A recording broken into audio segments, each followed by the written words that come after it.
Existen 7 pecados capitales y todos podemos ser tentados por ellos. Según se dice, afectan a nuestras propias almas.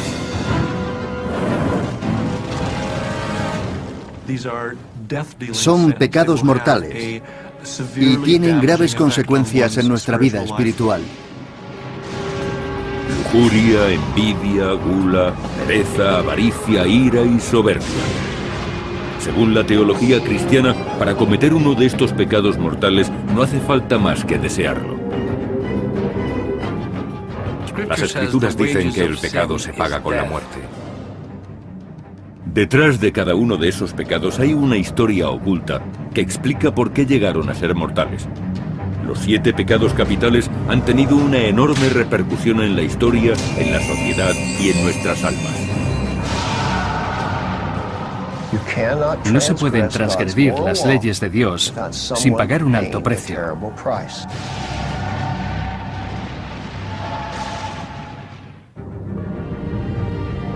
Y el más tentador de los 7 pecados capitales es la lujuria.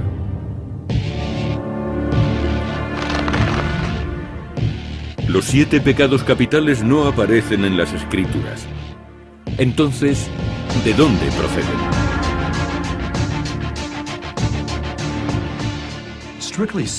Los 7 pecados capitales no son mencionados en la Biblia. No encontramos una lista de pecados en las Escrituras porque, en realidad, surgieron de los intereses éticos de la Iglesia.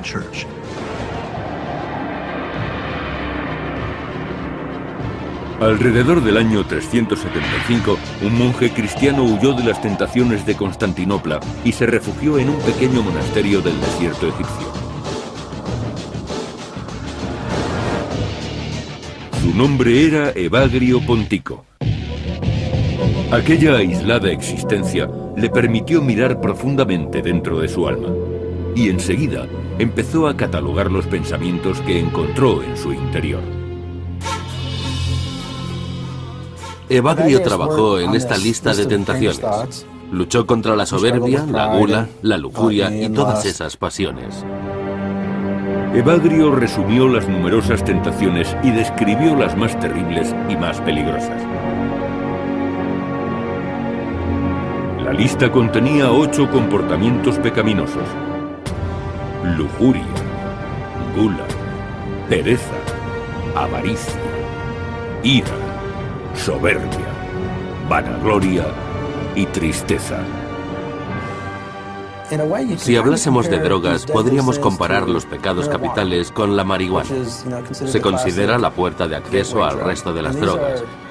Y estas tentaciones son la puerta de acceso a un modo de vida irredimible. Cuando uno cae en ellas, se vuelve vulnerable. Quizá al hacer la lista, Evagrio estaba reflexionando sobre la vida pecadora que había llevado. Este antiguo archidiácono había estado relacionado sentimentalmente con la esposa de un dignatario romano. E incluso después de exiliarse en el desierto, había un pecado contra el que luchaba más que contra ningún otro: la lujuria. Aunque estos monjes rara vez veían a alguna mujer, seguían sintiéndose tentados por la lujuria. Cuando les asaltaban pensamientos lujuriosos, los apartaban acercando sus dedos a las llamas de las lámparas de aceite. De este modo, pensaban en el dolor, en lugar de pensar en el deseo.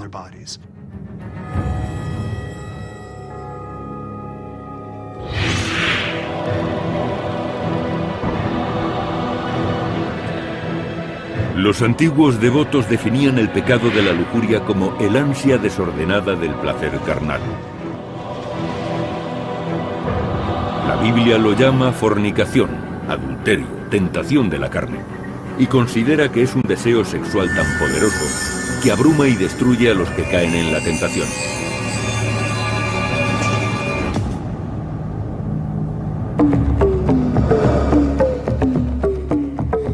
Y sin embargo, en gran parte del mundo antiguo, la lujuria no se condenaba, se celebraba.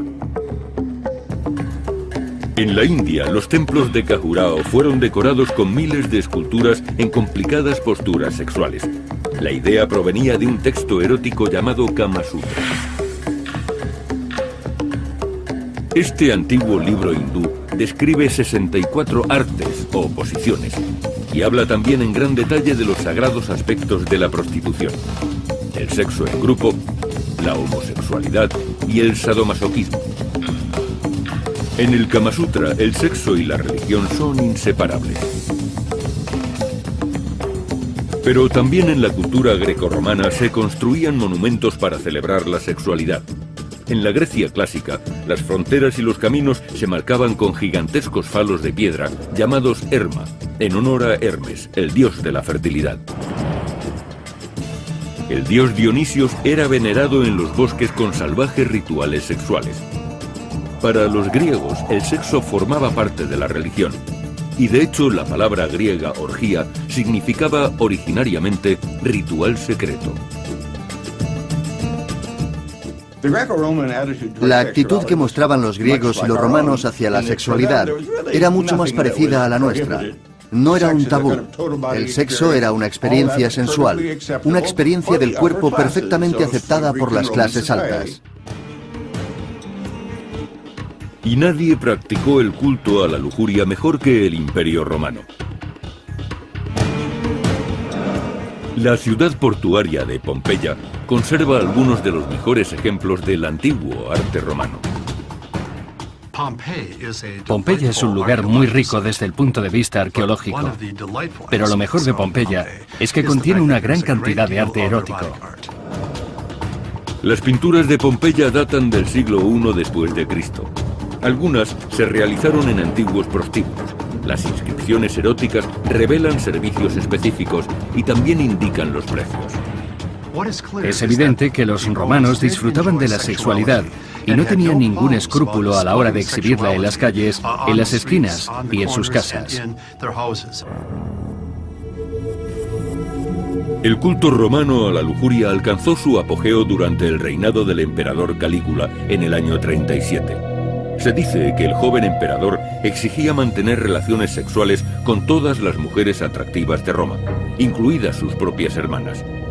Se rumoreaba que había convertido parte de su palacio en un burdel, donde obligaba a algunas mujeres nobles a prostituirse para su propia diversión. El asesinato de Calígula a la temprana edad de 28 años se consideró una señal de la ira de los dioses, porque había abusado del poder de la lujuria. Los romanos convirtieron la lujuria en una deidad, Venus, la voluptuosa diosa de la sexualidad.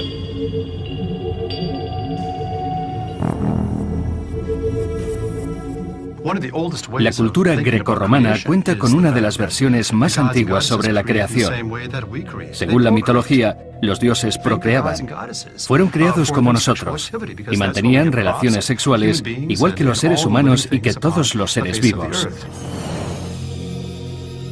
Pero después, en Oriente Próximo, surgiría un concepto muy diferente de la sexualidad. Tanto en la cultura judio-cristiana como en la tradición islámica, la tierra no es una deidad, sino una cosa. Y Dios reina solo en el cielo. No tiene pareja, por decirlo de algún modo. Por tanto, en esta familia de religiones no existe la celebración de la sexualidad por parte de dioses y diosas.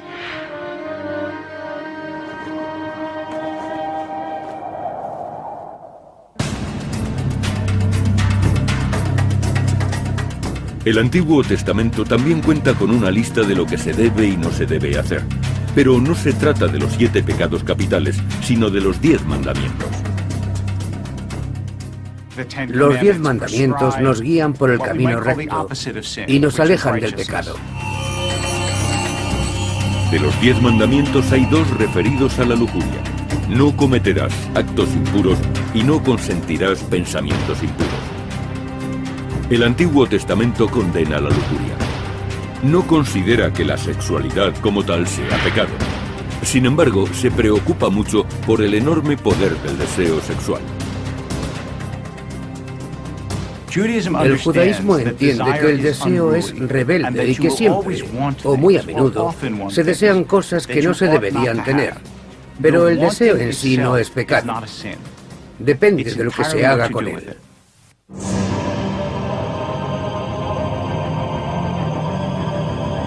La cristiandad heredó y amplió este concepto del deseo.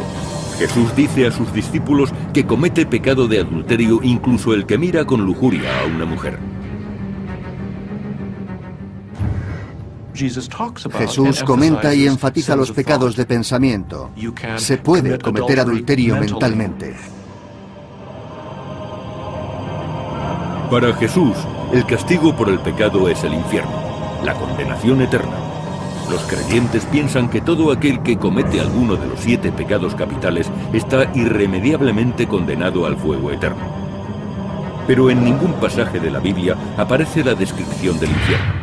La explicación más formidable de las condenas de los pecadores llegaría mucho tiempo después de la pluma del escritor italiano Dante Alighieri.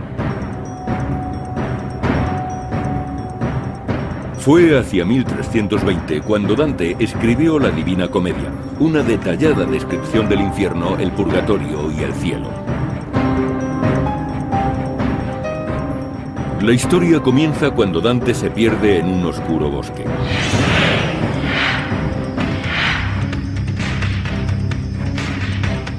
Allí se encuentra con el poeta romano Virgilio, que le lleva y le guía a través del infierno.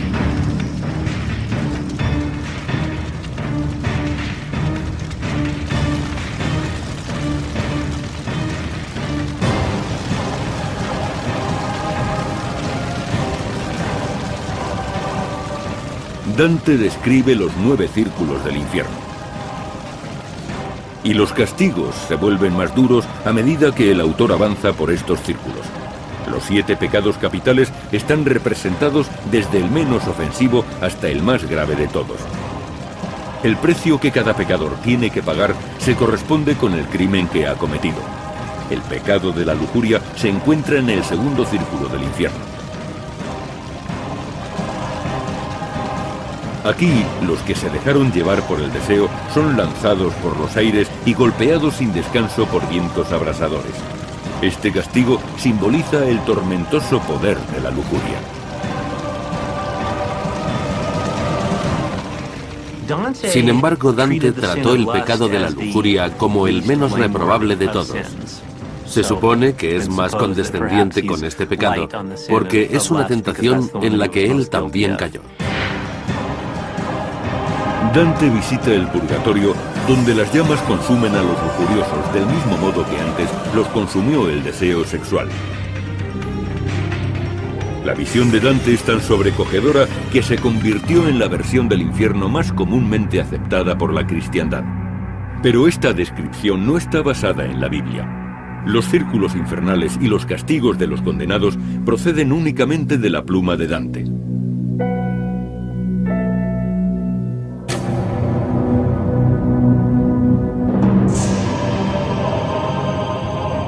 El mandamiento bíblico contra la lujuria no disuadió a una de las primeras sectas cristianas.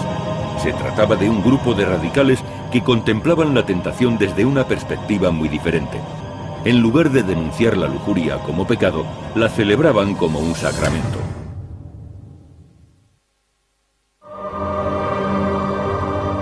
Los 7 pecados capitales han condicionado durante siglos el comportamiento de la sociedad. Considerados en su conjunto, representan para los fieles un código moral y ayudan a llevar una vida de rectitud. Cada transgresión tiene una definición y un castigo específicos.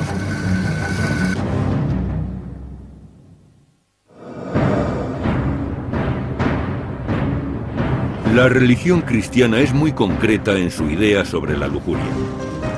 La Biblia dice claramente: ni los fornicadores, ni los adúlteros, ni los afeminados, ni los sodomitas heredarán el reino de Dios.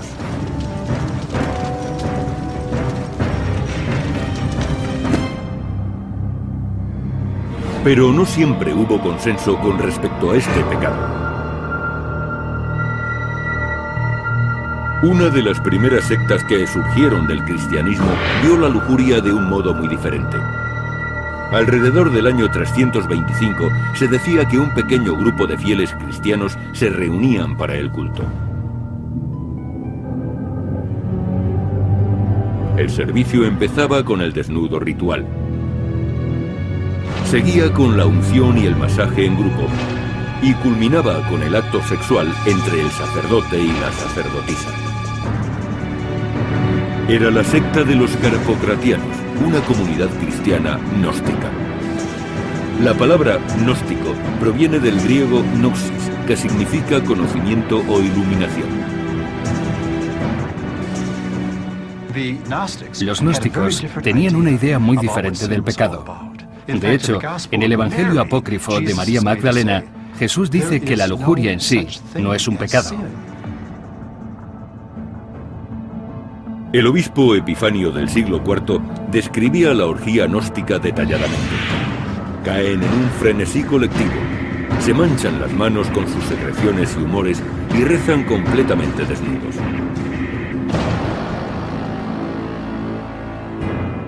Pero algunos creen que esta descripción era solo un modo de condenar a esos grupos religiosos. En esa época se castigaba duramente la herejía, y muchos deseaban acusarles de todo tipo de pecados. Por eso, decían que los gnósticos mantenían relaciones sexuales con todas las personas que querían. Tenían fiestas sexuales, consumían fluidos corporales unos de otros. Era su modo de celebrar la sexualidad, cualquier tipo de sexualidad, con quien quiera que fuese. La corriente principal de la Iglesia cristiana vio el culto a la lujuria como una amenaza. No solo las almas peligraban, también el poder de la Iglesia, y en consecuencia contraatacó. Los evangelios gnósticos fueron destruidos, sus grupos se ilegalizaron, y su historia quedó reducida a los morbosos relatos de los cristianos que lo rechazaban. Los gnósticos desaparecieron en el siglo IV, y aproximadamente al mismo tiempo, Evagrio Pontico escribía la primera lista de las 8 tentaciones.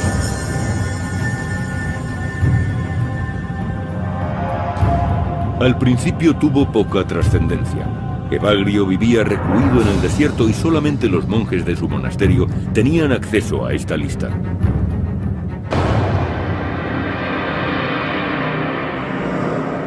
Los 7 pecados capitales no se conocerían públicamente hasta 200 años más tarde. El Imperio Romano se había derrumbado. Comenzaba ahora una edad oscura. La sensualidad se consideraba una forma de lujuria, y cualquier conducta sexual fue erradicada. El poder de la Iglesia era cada vez mayor.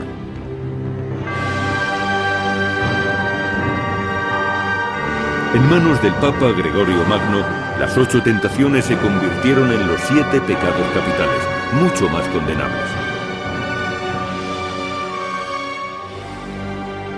Al modificar la lista, el Papa eliminó la tristeza y la vanagloria y añadió la envidia. De este modo quedaron establecidos los 7 pecados capitales. El Papa Gregorio fue el que los dio a conocer a todo el mundo cristiano. Aunque no aparecían en la Biblia, los 7 pecados capitales se habían convertido ahora en una parte muy importante de la doctrina cristiana. El Papa Gregorio está considerado como uno de los grandes reformadores de la Iglesia Católica. Otra de las transformaciones que llevó a cabo tuvo un enorme efecto en la Iglesia y en el concepto de pecado, especialmente en el de la lujuria.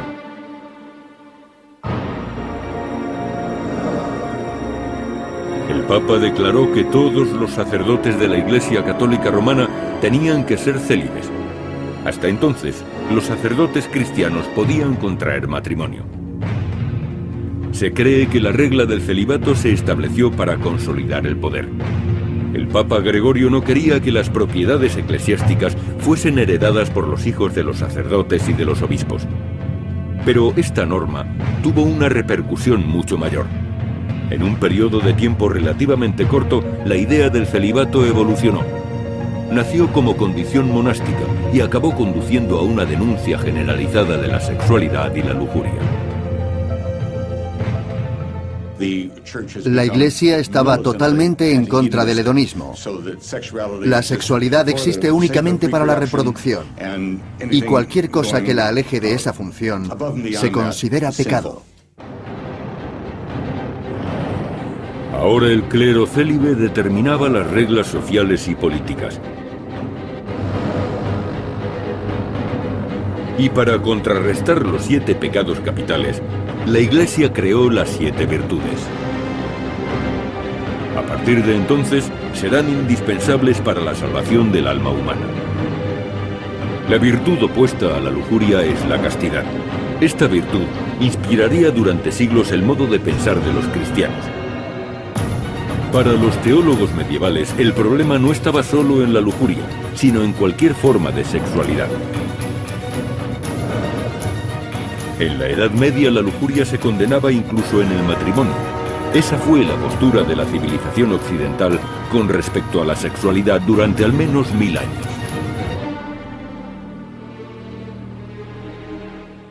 La lujuria se castigaba duramente.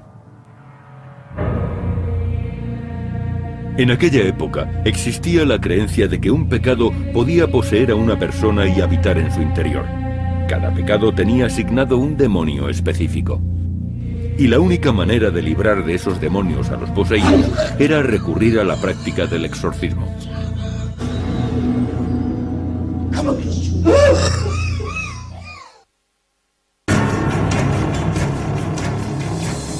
Los primeros monjes cristianos pensaban que caer en uno de los pecados capitales te condenaba al sufrimiento eterno. Por otra parte, cuando los hombres y mujeres piadosos cometían un pecado, se creía que la causa eran los demonios.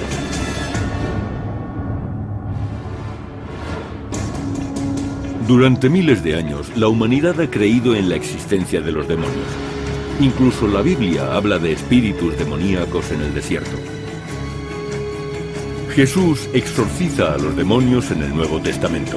Y los monjes luchan contra los demonios de la lujuria y otros pecados por medio de la oración y el ayuno. Se dice que los demonios son ángeles que se rebelaron contra Dios y apoyaron a Satán. Fueron arrojados al infierno y condenados a pasar la eternidad tentando a las almas de los seres humanos. Los demonios son seres sobrenaturales perversos. Vagan por la tierra buscando cuerpos humanos que poseer para llevar a cabo su maligno trabajo. En la Edad Media, el estudio de los demonios, la demonología, se consideraba una ciencia. Algunos monjes cristianos se dedicaban a catalogar los demonios. Había libros muy importantes en esa época, como La llave de Salomón y el Gran Grimorio. Contenían una lista de miles de demonios, divididos en categorías y jerarquías. Los demonólogos mezclaban pócimas e inventaban conjuros para comunicarse con estos espíritus. Existía además la creencia de que había 7 ejércitos del mal, dirigidos por 7 príncipes satánicos. Cada ejército representaba uno de los 7 pecados capitales. Y cada príncipe tenía asignado un nombre. Ammón era el demonio de la ira, Belfegor el príncipe de la pereza y Asmódeo el demonio del pecado de la lujuria. El nombre de Asmódeo probablemente proceda de la deidad pagana persa llamada Aesma Daeva. Este demonio aparece en las escrituras. Se le menciona por primera vez en el libro de Tobías. El demonio posee sexualmente a una hermosa joven y la obliga a matar a 7 hombres que la pretendían. Se trata de un ser muy peligroso, pero en algunos textos, como el Testamento de Salomón, se dice que Asmódeo podía ser controlado mediante conjuros.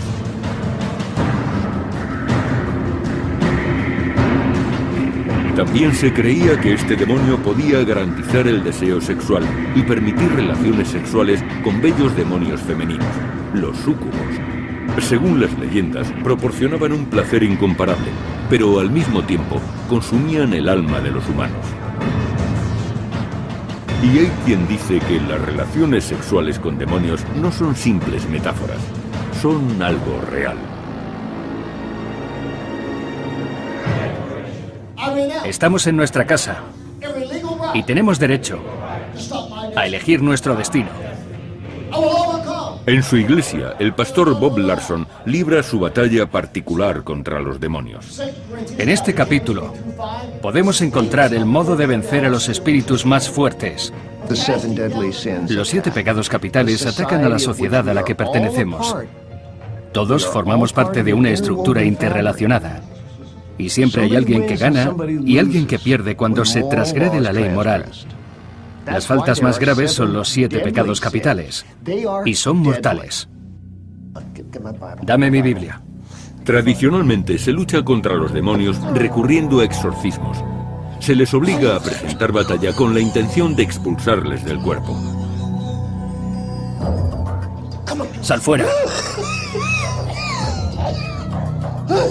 La práctica del exorcismo es tan antigua como la creencia en los demonios. En la Edad Media había muchos signos que indicaban la posesión por demonios. Entre ellos se encontraba hablar una lengua extranjera, tener una fuerza o capacidad sobrenatural, sentir aversión ante cualquier cosa santa, proferir blasfemias y el sacrilegio.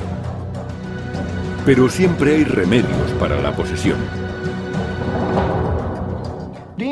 Se puede provocar a los demonios con diferentes objetos sagrados, haciendo el signo de la cruz sobre la persona con los santos óleos, mostrando una cruz o una Biblia, rezando, leyendo las Escrituras, exponiendo cosas santas que repelen a los demonios y que les instarían a marcharse. El demonio al que el pastor Bob Larson se enfrenta con más frecuencia es Asmodeo, príncipe del pecado de la lujuria. Trato a menudo con el demonio de la lujuria. A veces llega a la gente a través de la pornografía. Y con frecuencia entra porque alguien ha abusado sexualmente de esa persona. Larson utiliza métodos antiguos para liberar a las personas del demonio de la lujuria. Yo digo al demonio lo que tiene que hacer. Por ejemplo, yo, el espíritu de la lujuria, renuncio a mis derechos sobre esta persona, una criatura de Dios, y no reclamaré ningún derecho sobre ella en el futuro. Ahora vas a luchar. Pero es posible que el demonio diga, no me voy, esta persona me pertenece. Entonces hay que seguir repitiéndolo. Te tienes que ir. Los exorcismos de Bob Larson no son fiables para muchos cristianos. Sin embargo, las técnicas que utiliza proceden de rituales tan antiguos como la propia religión.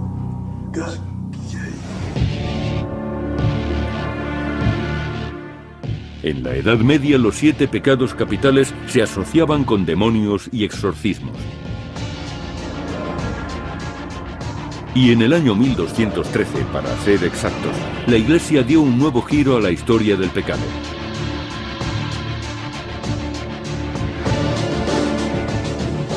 Se introdujo la confesión.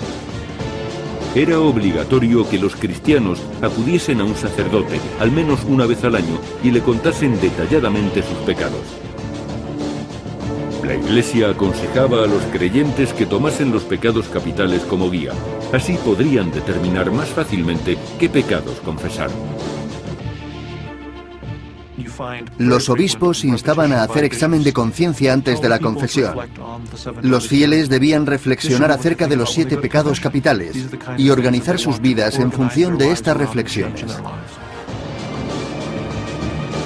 Los 7 pecados capitales se habían institucionalizado. Formaban parte de la cultura popular de Europa. Fueron esculpidos en las iglesias, pintados en los altares, dibujados en los márgenes de las Biblias y descritos en cuentos e historias en la poesía y la épica.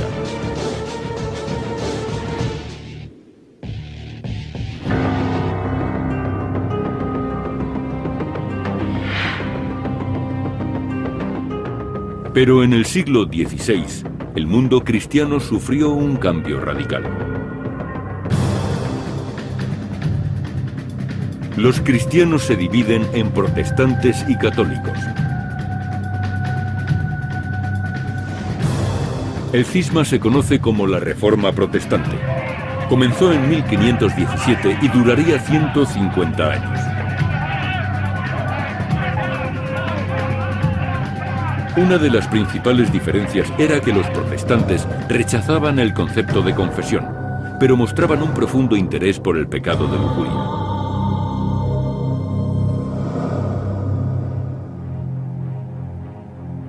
Durante este periodo, un sector de los protestantes, los llamados puritanos, huyeron del corrupto continente europeo.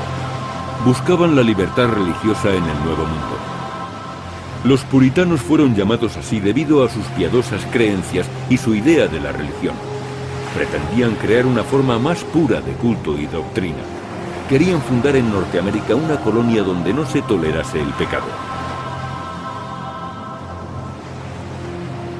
Los puritanos desembarcaron en Plymouth, Massachusetts, en 1620 y formaron una colonia en la que la virtud y la castidad eran el centro de su teología y definían su código legal. Cometer pecado de lujuria en Plymouth comportaba castigos muy serios. Las mujeres a las que se sorprendía cometiendo adulterio eran condenadas a llevar bordada la letra A durante el resto de su vida. Si un puritano mantenía relaciones sexuales fuera del matrimonio, podía ser azotado, expuesto a la vergüenza pública en el cepo, y en casos de sodomía o bestialismo, incluso podían condenarlo a muerte.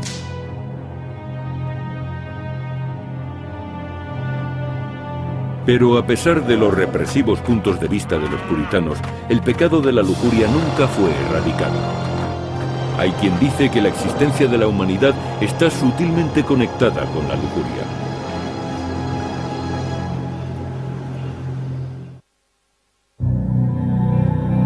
Según la doctrina cristiana, los 7 pecados capitales fueron durante siglos las puertas del infierno.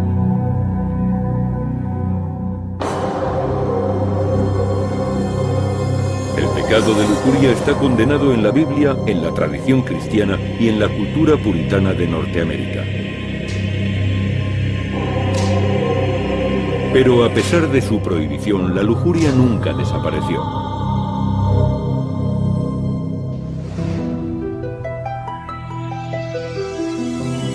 Para los investigadores modernos, la lujuria tiene más relación con la ciencia que con ninguna doctrina religiosa.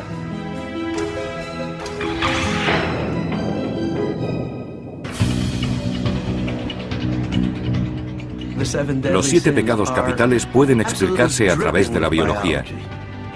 La lujuria, la ira o la avaricia son rasgos del carácter. Y si la persona aprende a moderarlos, pueden contribuir significativamente al éxito del individuo.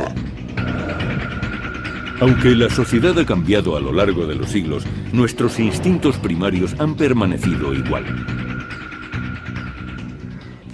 El impulso sexual es algo que no ha cambiado desde hace 4 millones de años. No es una emoción, es un impulso, una motivación que surge de zonas del cerebro muy primitivas.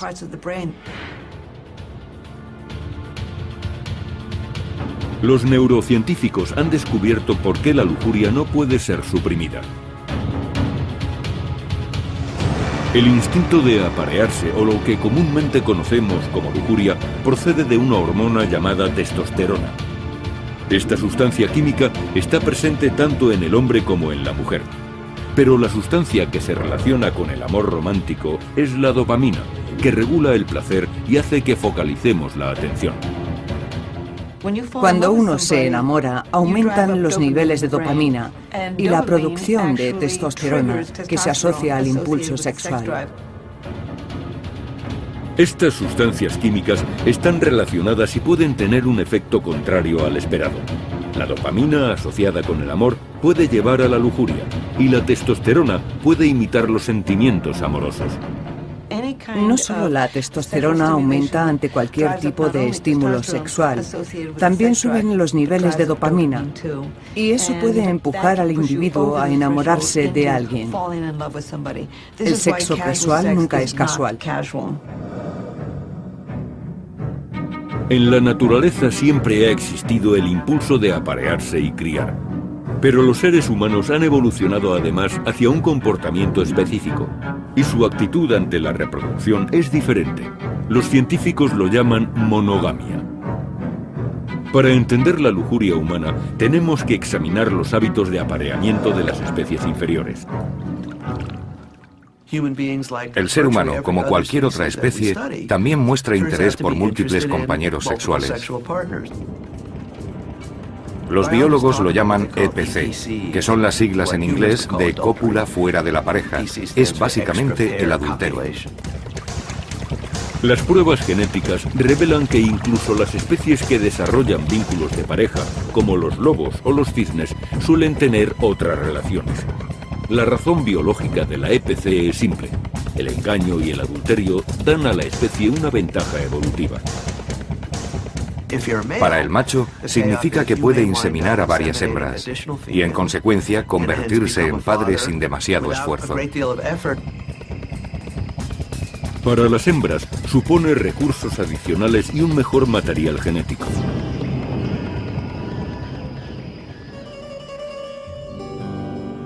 Quizá fue esa la única razón por la que la lujuria se consideró pecado. Había que poner freno a la cópula fuera de la pareja o, como dicen los humanos, al adulterio. Si un hombre se deja llevar por la lujuria, podría acabar copulando con mi mujer. O en el caso de una mujer, podría acabar compitiendo por el marido de otra. Así pues, desde el punto de vista social, parece conveniente poner freno a la lujuria.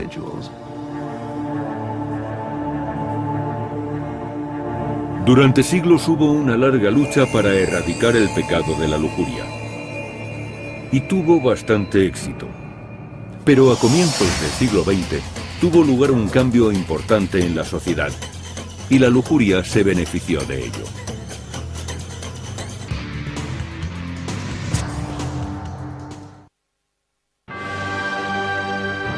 Los 7 pecados capitales fueron recopilados por la Iglesia Católica como un código moral para todos los creyentes.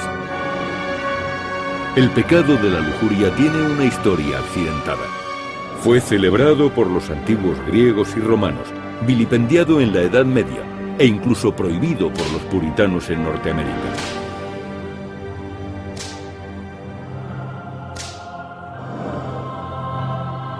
La época victoriana en el siglo XIX fue especialmente represiva. La literatura tachaba cualquier sentimiento sexual de represivo e inmoral, a no ser, evidentemente, que se realizase dentro del santo matrimonio.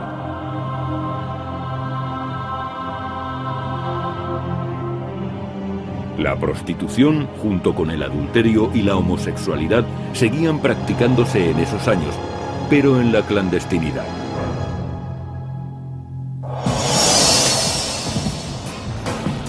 Con el siglo XX llegó una nueva era para la lujuria. La industrialización trajo avances tecnológicos y la urbanización de las ciudades.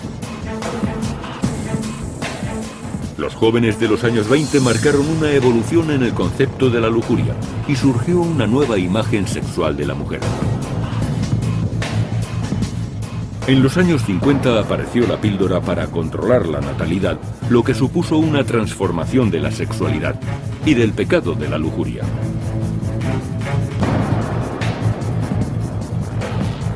Pero la evolución de este pecado culminó en los años 60, cuando la revolución sexual se extendió por todo el mundo. Parecía que el pecado de lujuria y la virtud de la castidad ya no eran tales. Aparentemente, cada persona tenía su opinión sobre la virtud y el vicio. Y encabezando esta revolución había un hombre muy célebre, Hugh Hefner.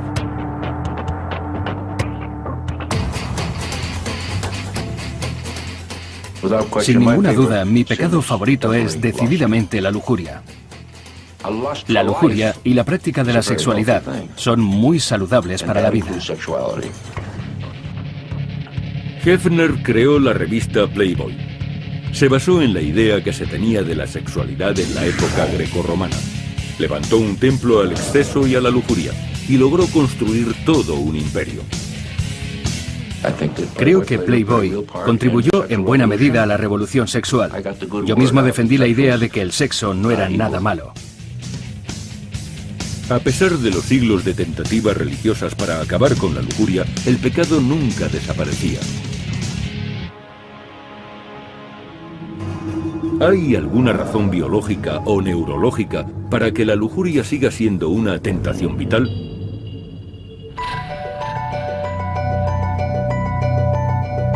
Seattle, Washington. Los científicos tratan de hallar la respuesta. intentan determinar la arquitectura nerviosa exacta de la sexualidad humana.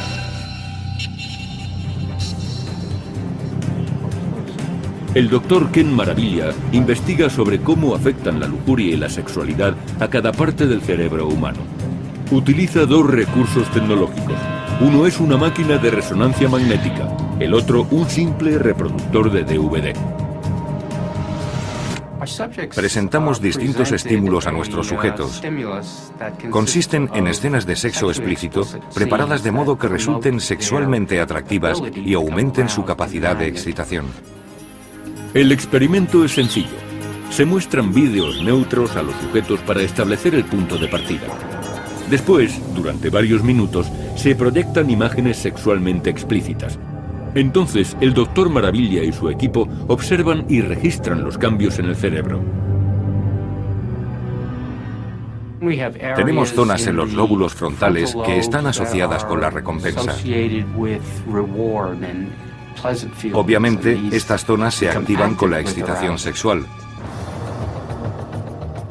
La amígdala cerebral también se activa. Es como un área evaluativa y su finalidad es ayudarnos a la hora de tomar decisiones.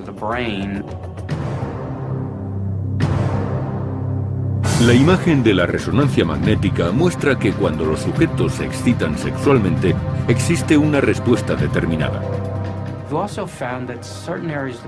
También hemos visto que ciertas áreas del cerebro parecen volverse menos activas. Y casualmente se trata de las zonas relacionadas con el juicio moral o con la inhibición. Cuando las áreas de la lujuria en el cerebro se iluminan, las áreas del raciocinio empiezan a apagarse. La conclusión: cuanto más excitada está una persona, menos acceso tiene a la razón. Se diría que la ciencia muestra una conexión directa entre la lujuria y la falta de raciocinio. Esta teoría avala la premisa básica de los sociólogos que estudian el comportamiento humano.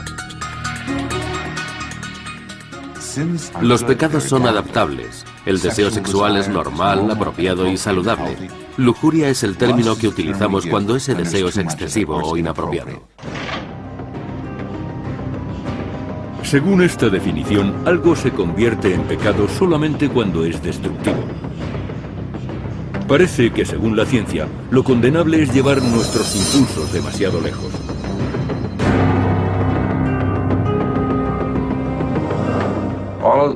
Todos los pecados tienen relación con el exceso en el comportamiento. Una vida saludable es una cuestión de moderación.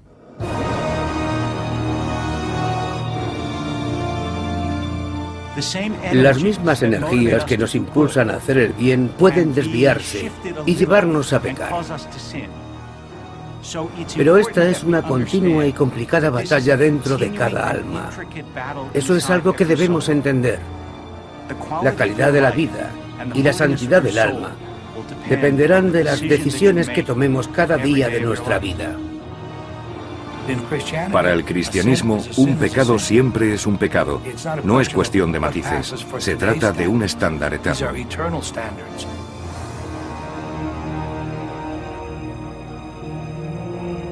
La pregunta sigue en pie.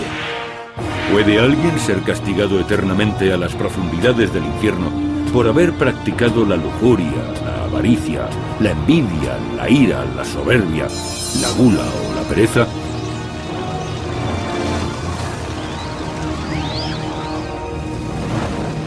Aparte de religiones y de creencias, los 7 pecados capitales siguen siendo relevantes. Todavía afectan a la sociedad, a nosotros mismos y puede que también a nuestras almas.